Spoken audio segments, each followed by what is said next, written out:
Kamis Putih, Aku, Tuhan dan Gurumu. Yohanes 13 ayat 1-17. Saudara, Yesus dari Nazaret berkata kepada murid-muridnya, "Kamu menyebut aku guru dan Tuhan, dan katamu itu tepat, sebab memang akulah guru dan Tuhan."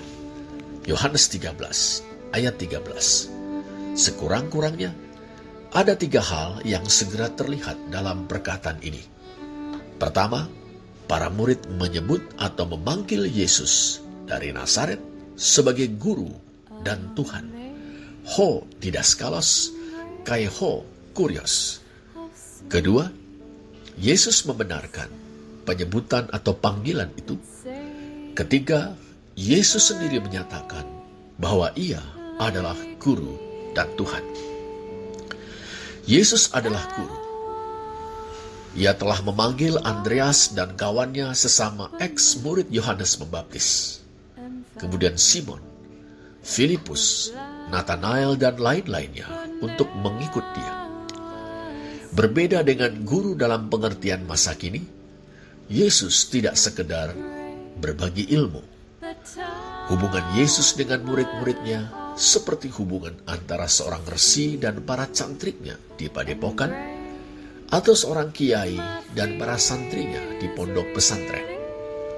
Yesus hidup bersama dengan mereka, berbagi ilmu dan kehidupan, dan menjadikan dirinya sebagai yang digugu dan yang ditiru oleh murid-muridnya.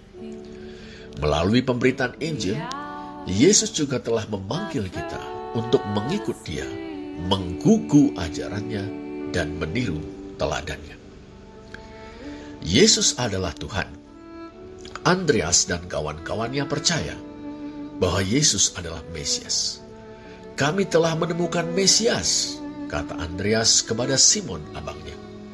"Kami telah menemukan dia yang disebut oleh Musa dalam kitab Taurat dan oleh para nabi," kata Filipus kepada Nathanael sahabatnya. "Rabi, Engkau anak Allah, Engkau Raja orang Israel," kata Nathanael kepada Yesus. Dalam perkembangannya, murid-murid Yesus kemudian tiba pada pengertian bahwa Yesus bukan sekadar Mesias dalam arti seorang manusia yang diurapi Allah sebagai Raja orang Israel. Mewakili kawan-kawannya sesama murid, Simon Petrus mengaku bahwa Yesus adalah yang kudus dari Allah. Itu artinya Yesus dari Nazaret adalah Mesias yang ilahi, yang telah turun dari surga untuk memberi kehidupan kepada dunia, yang perkataan-perkataannya mengantar manusia kepada hidup yang kekal. Karena kemesiasan, bahkan kemesiasan ilahinya, Yesus adalah Tuhan.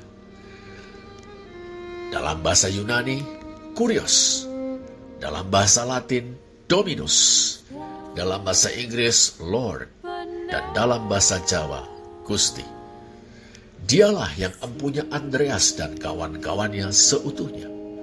Mereka adalah milik Yesus.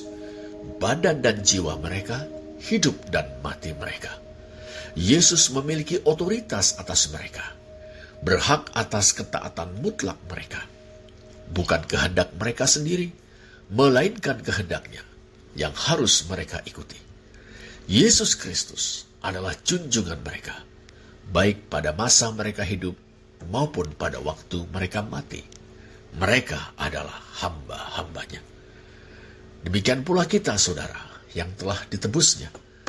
Kita adalah kepunyaan Yesus Kristus. Badan dan jiwa kita, hidup dan mati kita adalah milik Yesus Kristus. Ia berhak atas ketaatan mutlak kita.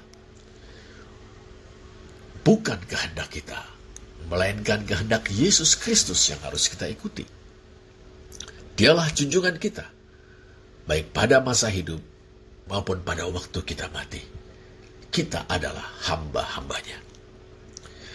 Sangat menarik dan penting, saudara, dalam pada itu untuk memperhatikan sikap sang guru dan Tuhan kepada murid-muridnya. Pertama, Yesus mengasihi murid-muridnya.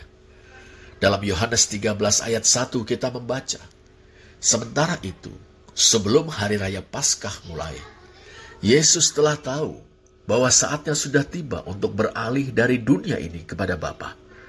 Sama seperti ia senantiasa mengasihi murid-muridnya, demikianlah sekarang ia mengasihi mereka sampai kepada kesudahannya. Ungkapan saatnya sudah tiba untuk beralih dari dunia ini kepada Bapa, dalam teks Yunani, elthein autu hehora hina metabe, ektu kosmu tutu proston pater, mengisyaratkan bahwa sebentar lagi Yesus akan menuntaskan misi atau perutusannya di dalam dunia. Datang dari atas atau dari Bapa, dia akan kembali ke atas kepada Bapa. Selama di dunia, ia memuliakan Bapa dengan melaksanakan seluruh kehendaknya, yakni rancangan keselamatan ilahi.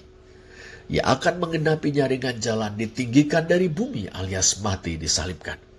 Setelah itu, melalui kebangkitannya, Yesus akan dimuliakan. Artinya, ia akan kembali kepada kemuliaan kekal yang dimilikinya sebelum ia datang ke dalam dunia. Demikianlah, Anak Tunggal Allah telah meninggalkan kemuliaan surgawi.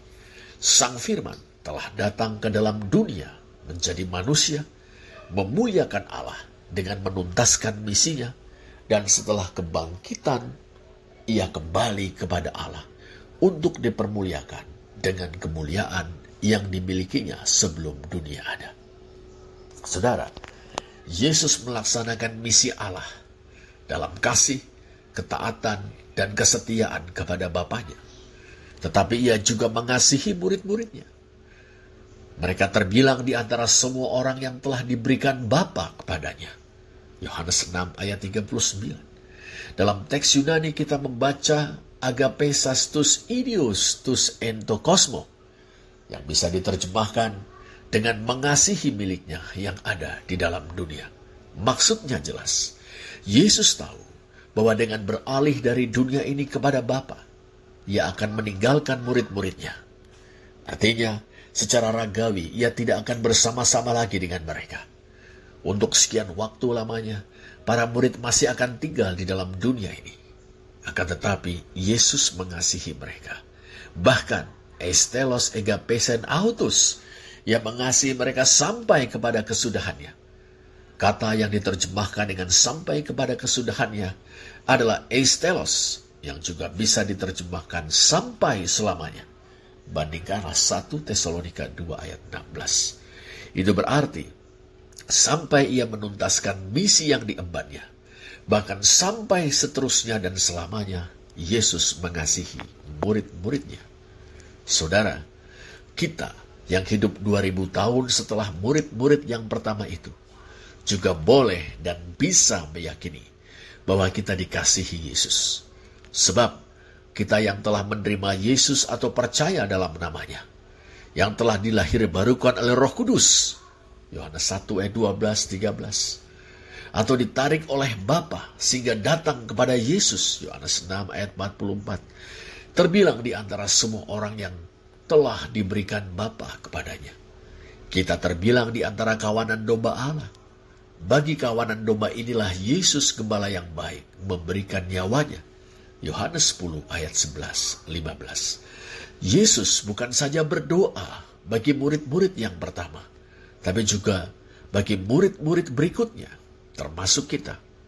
Dalam Yohanes 17 ayat 20 kita membaca, Yesus berkata kepada Bapanya, "Bukan untuk mereka ini saja aku berdoa, tapi juga untuk orang-orang yang percaya kepadaku oleh pemberitaan mereka." Saudara, demikianlah Yesus dari Nazaret, Guru dan Tuhan, Mesias yang ilahi itu, mengasihi semua muridnya dengan kasih yang kekal. Kedua, saudara, Yesus melayani murid-muridnya. Dalam Yohanes 13 ayat 4 dan 5 kita membaca, "Lalu bangunlah Yesus dan menanggalkan jubahnya. Ia mengambil sehelai kain lenan dan mengikatkannya pada pinggangnya. Kemudian ia menuangkan air ke dalam sebuah basi dan mulai membasuh kaki murid-muridnya, lalu menyekanya dengan kain yang terikat pada pinggangnya itu." Saudara, membasuh kaki tamu yang kemudian duduk makan adalah pekerjaan rendahan. Itu merupakan tugas seorang hamba atau budak. Artinya, hanya budak yang layak membasuh kaki tamu. Itu merupakan bagian dari pelayanan yang harus dikerjakannya. Tetapi Yesus melakukan itu. Ia membasuh kaki murid-muridnya. Dengan melakukan itu, saudara, Yesus menempatkan dirinya sebagai budak. Ia merendahkan dirinya, melayani murid-muridnya. Padahal ia adalah guru, bahkan Tuhan mereka. Bukankah seharusnya murid-muridnya lah yang membasuh kakinya? Saudara, bila kita hubungkan dengan Yohanes 13 ayat 1, kita tahu bahwa Yesus melakukan itu karena ia mengasihi murid-muridnya. Sungguh mengharukan. Karena mengasihi Bapa, Yesus taat dan setia kepadanya. Karena mengasihi Bapa, ia menuntaskan misi yang dipercayakan Bapa kepadanya. Dengan menempuh penderitaan tiada tara dan kematian yang hina di mata dunia. Demikian pula, karena mengasihi murid-muridnya, Yesus membasuh kaki murid-muridnya. Karena kasih, Yesus merendahkan diri dan melayani.